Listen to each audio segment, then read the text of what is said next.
드레스 코드와 에티켓.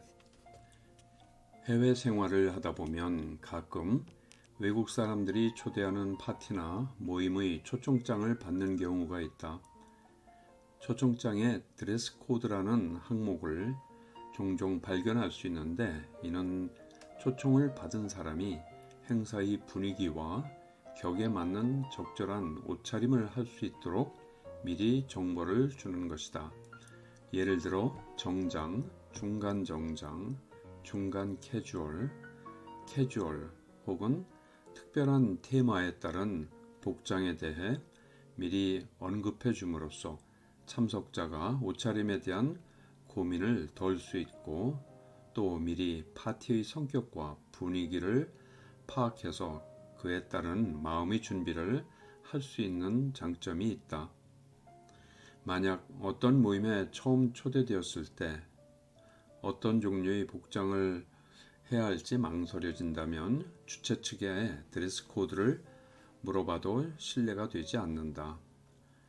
왜냐하면 초청된 다른 사람들의 분위기와 전혀 어울리지 않는 종류의 복장을 함으로써 본인과 주위 사람들이 함께 느끼는 불편함을 미연에 방지할 수 있기 때문이다.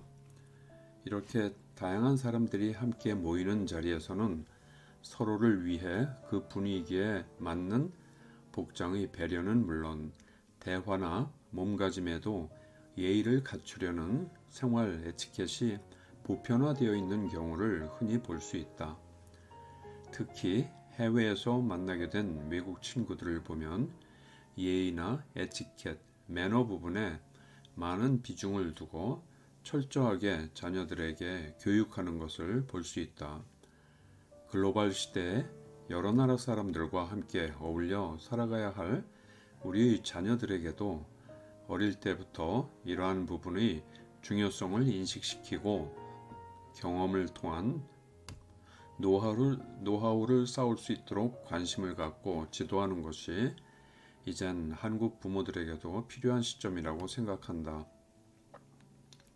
대부분의 한국 부모들은 내 가정에 손님이 방문했을 때 자녀가 깍듯하게 인사하도록 예의 바른 행동을 하도록 가르치고 있지만, 자녀들을 공공장소에 데리고 갈 때는 그곳에서 남에게 피해를 주지 않는 것이 어떤 행동인지에 대해서는 별다른 관심을 갖지 않는 듯하다. 심지어는 어린 자녀들이 공공장소에서 뛰어다니며 소리치고 놀아도 마치 다른 사람들이 어린이들의 그런 행동을 이해해 줄 것으로 생각하는 듯 아무런 제재를 가하지 않는 부모들도 종종 눈에 띈다.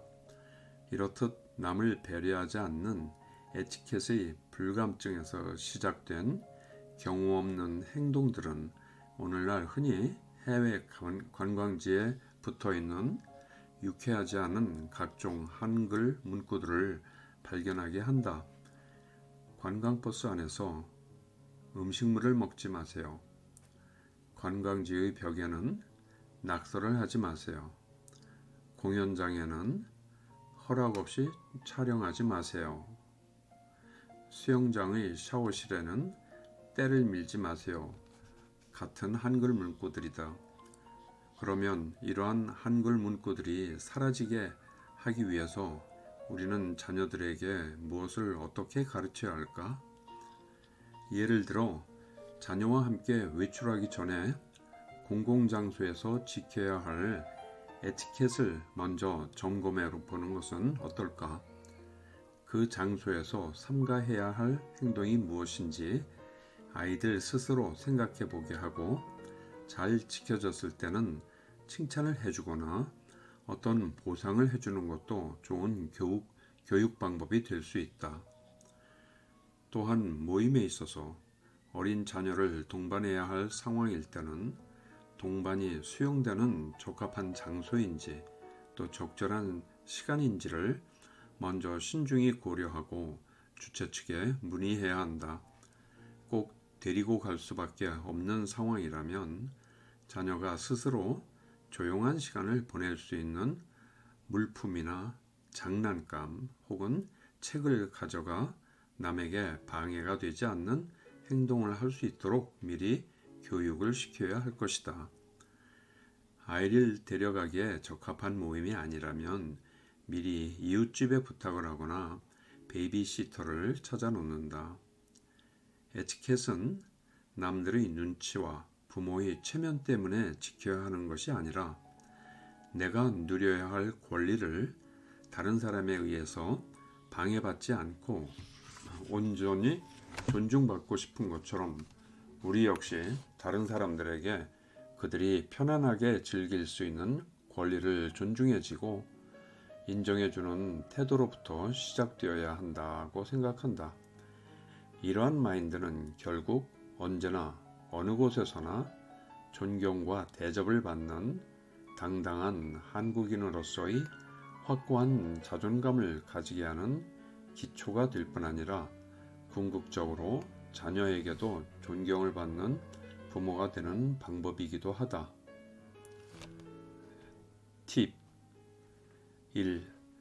초청을 받았을 때 어떠한 손님들이 오는 행사인지 어떤 목적과 프로그램으로 운영되는지를 잘 모를 경우에는 주최 측에 먼저 알아본다. 2. 무조건 어린아이를 데려갈 것이 아니라 먼저 주최 측에 문의해 본다. 3. 아이들에게 에티켓의 개념에 대해 교육한다. 특히 한국과 외국에서 같이 적용되는 에티켓과 다른 에티켓이 어떤 것인지를 비교 설명한다. 4. 장소와 상황에 따라 각기 다른 에티켓을 구분지어 부모가 먼저 연구하고 교육한다. 장소의 경우는 박물관, 미술관, 식당, 쇼핑센터, 비행기 안, 골프장 등의 공공장소. 상황의 예는 손님으로 초대되었을 때와 손님을 초대했을 때, 성별이 다를 때 나라별 인사하는 방법과 예의, 초면에 해야 할 질문과 하지 말아야 할 질문들, 화제로 삼아야 할 것과 삼지 말아야 할 것 등이다.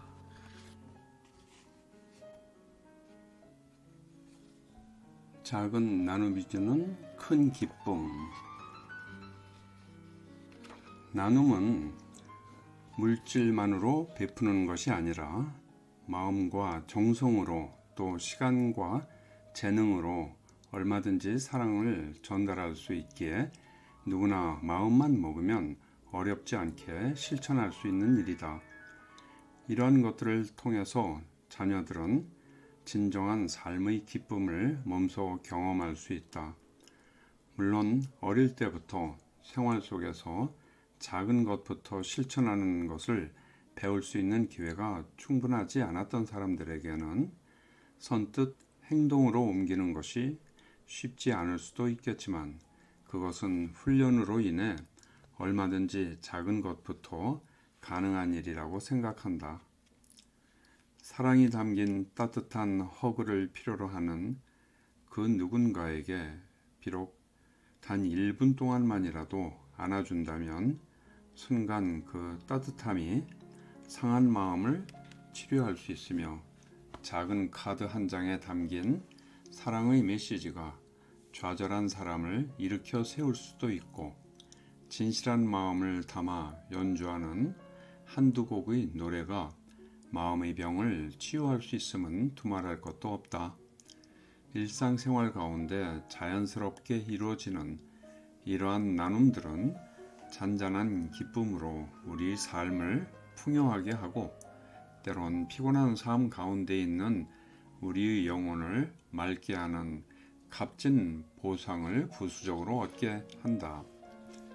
얘기만 들어도 마음이 훈훈해지는 따뜻한 나눔의 훈련은 어쩌면 해외에서 자녀를 교육시켜 외국의 대학에 진학시키려는 한국 부모에게는 더욱 절실한 과제일 수도 있다.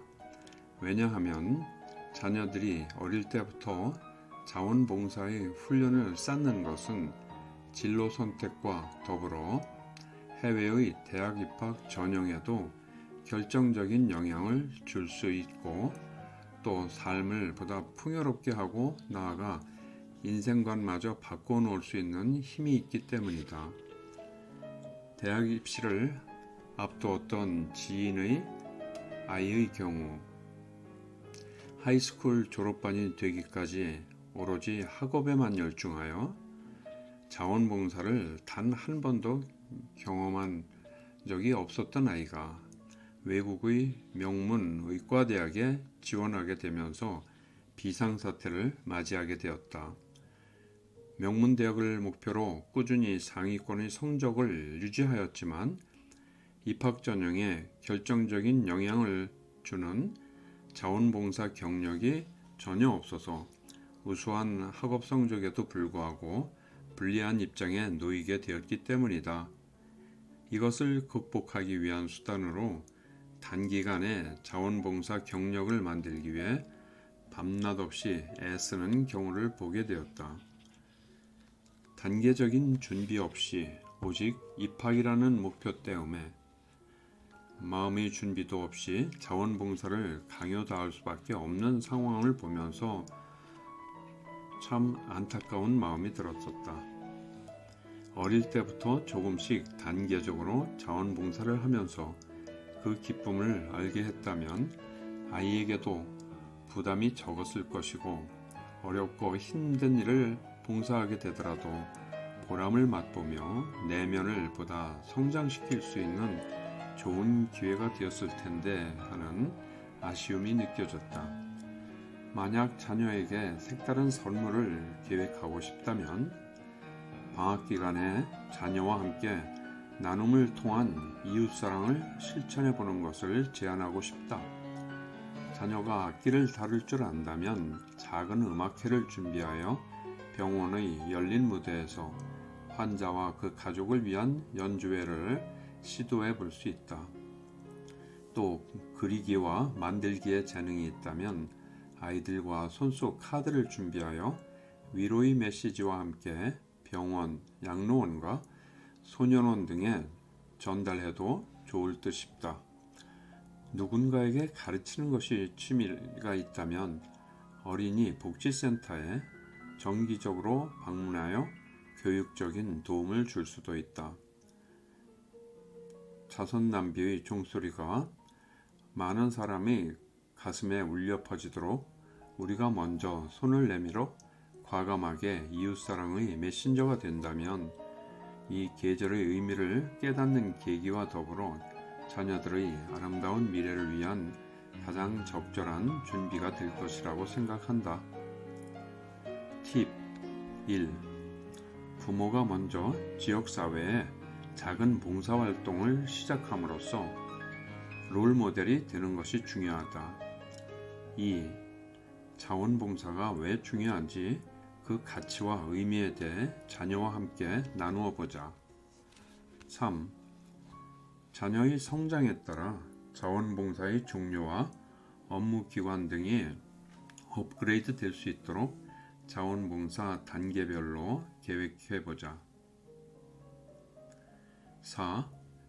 주거지역의 가까운 곳에서 손쉬운 일 혹은 단순한 일부터 방학기간에 부담 없이 시작해보자. 5. 뜻이 맞는 아이들의 가까운 친구와 함께 팀을 만들어 시작하자. 6. 자원봉사를 다녀와서 느낀 점을 기록해보자. 7. 자신의 재능을 통해서 봉사할 수 있는 종류와 기관을 다양하게 발굴해보자.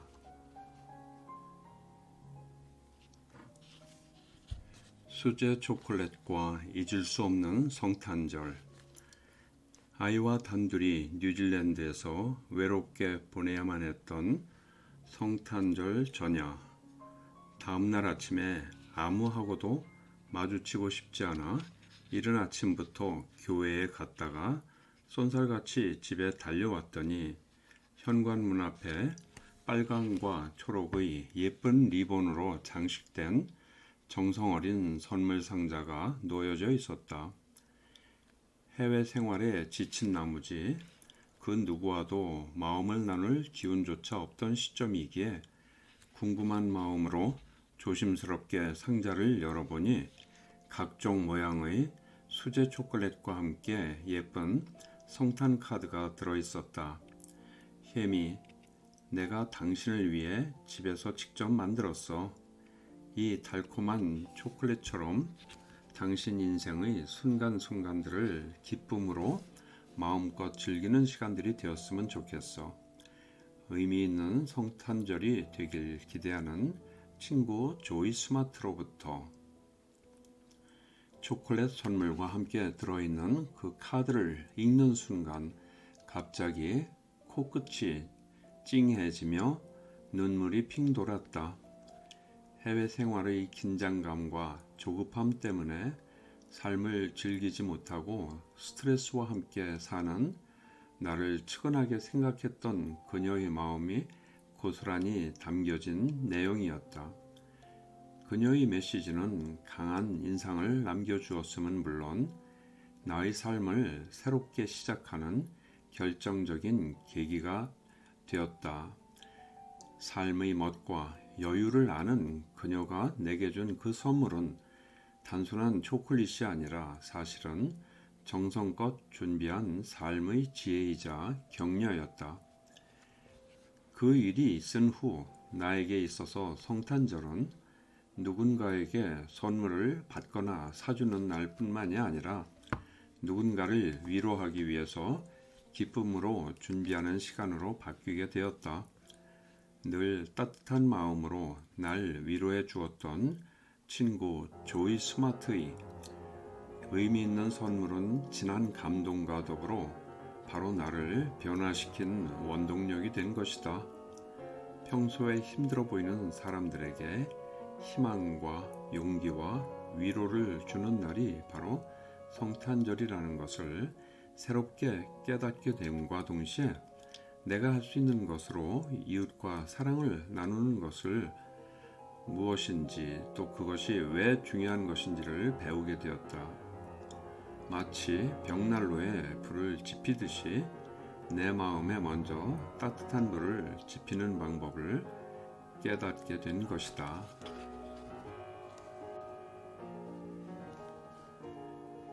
교사인가, 퍼실리테이터인가. 뉴질랜드에서 해외 생활을 시작하면서 자원봉사를 계기로 인연을 맺게 된 시티 카운슬 산하의 장애자 재활기관에서 파트타임으로 일을 한 적이 있었다. 이 복지기관은 지적, 정서적, 사회적응 장애를 가진 사람들을 위해서 다양한 교육 프로그램을 운영하는 곳이다. 나는 이곳에서 정서장애자를 위한 미술 프로그램을 맡아 지도하게 되었다. 한국에서 미술교사 자격증을 가지고 활동했던 나는 미술교사로서 일하기를 원했다. 그러나 그곳에서는 내게 퍼실리테이터라는 호칭과 역할을 주었다. 어딘가 나의 정체성이 불분명한 것 같은 느낌이 들어서 내심 만족스럽지 않았지만 시간이 흐른 뒤에 퍼실리테이터라는 역할에 대한 진정한 의미를 체험을 통해서 깨닫게 되었다. 내가 하는 일은 사람들에게 뭔가를 일방적으로 가르치고 지도하는 사람이 아니라 그들이 뭔가를 시도할 수 있도록 이끌어주는 것이 바로 역할이었다. 내 수업을 듣는 사람들은 모두 성인들로 신체적으로는 건장해 보였지만 대부분이 정서와 지적인 부분에 장애를 가진 사람들로 무척 주의가 산만하거나 아니면 항상 뭔가에 지나치게 집착하고 있는 두 가지의 이상 특성을 가진 사람들이 대부분이었다. 나는 매주 그들을 위해 상상화, 정물화, 인물화, 그리고 생일카드, 공예작품 만들기 같이 매번 다른 프로그램과 그에 따른 다양한 재료들을 성의껏 준비하였다. 그럼에도 불구하고 그들 중에 대부분의 사람은 수업의 방향과는 관계없이 항상 본인이 좋아하는 소재에만 집착하는 행동 양식을 보이는 수강생들이 있었다. 예를 들면 어떤 청년은 수업 시간마다 매번 축구공만을 그리고 어떤 여성은 매번 유명 메이커의 화장품만을 그렸다. 심지어는 잡지나 신문에서 다양한 그림을 찾아 오려붙이는 작업인 꼴라주를 하는 날에도 여전히 그 청년은 스포츠 잡지에서 또 축구공만을 찾아내 오려붙이고 그 여성은 여성 잡지에서 화장품 광고만을 뜯어서 붙이는 것이 아닌가. 그들이 집착하고 있는 것들을 그림을 통해서 해소하려는 것이라고 이해하고 그들이 원하는 것을 마음껏 작업하도록 한동안 조용히 지켜보았다. 무엇이 그들로 하여금 그 집착으로부터 벗어나지 못하게 하는 것일까? 그들을 계속 제자리에 머물게 하는 것은 바로 새로운 것에 대한 두려움과 또 고정관념의 세계에 갇혀서 다른 것들을 전혀 보지 못하는 것이 바로 문제의 요인이라는 것을 어느 순간 깨닫게 되었다. 순간 수업의 방향에 대한 아이디어가 떠올랐다. 새로운 시도에 대한 두려움을 완충시켜 한 단계씩 앞으로 나아가기 위해서는 그들이 집착하는 것을 기초로 하여 사고의 영역을 확대시켜주는 것이 가장 빠른 길임을 알게 된 것이다. 그래서 항상 축구공을 그리는 청년에게는 축구에 관련된 모든 것을 그릴 수 있도록 축구와 트레이닝복, 축구장, 축구 선수의 사진과 포스터를 준비해 주었다. 그리고 매일 화장품을 그리는 여성에게는 여러 가지 기하학적인 화장품 용기와 자신의 브랜드와 로고를 디자인할 수 있도록 각종 자료를 모아주었다. 음악에 관심 있는 사람에게는 각종 악기와 음악 CD를 보여주고 들려주면서 그들의 흥미를 존중해야 하며 대화를 하고 새로운 아이디어들을 조금씩 알려주니 그들은 나의 수업에 보다 열심히 집중하게 되었고 그들 스스로가 집착으로부터 벗어나서 넓은 세계로 한 걸음씩 나오고 있는 것을 볼 수 있었다. 맞춤식으로 진행하는 나의 미술 수업에는 수강생이 하나둘씩 늘어나게 되었고 그들은 수업을 통해 각기 다른 자신의 모습들을 마음껏 드러낼 수 있게 되어 자신감과 자존감을 조금씩 회복하게 되었다. 그리고 학기 말에는 그들 생애에 기억이 될 작품 전시회를 열어 많은 축하객들로부터 갈채를 받았다. 문득 어느 날 내 자신 안에도 내 아이와의 관계 가운데 축구공과 화장품 같은 강한 집착을 그들처럼 우리도 똑같이 가지고 있다는 것을 깨닫게 되었다. 바로 좋은 성적표와 상장 같은 것에 대한 집착이었다. 내 자녀만이 가진 선한 성품이나 귀한 재능들을 인정하지 않고 표면적인 것들에 집착하는 내면의 장애를 가진 부모의 모습이 내 스스로 보게 된 것이다. 부모의 역할은 일방적으로 지식이나 기술을 가르치는 강사가 아닐 뿐만 아니라 자녀는 결코 나의 기대를 채워주기 위해 있는 그런 존재가 아니라는 사실을 알게 되었다. 자녀에게 용기를 주고 격려를 하며 일방적인 지시가 아닌 진정한 소통을 시도하며 그들이 자신의 삶을 스스로 건강하게 이끌어갈 수 있도록 좋은 퍼실리테이터의 역할을 충실히 하는 것이 바로 부모의 진정한 역할이라는 사실을 마음 깊이 깨닫게 되었다.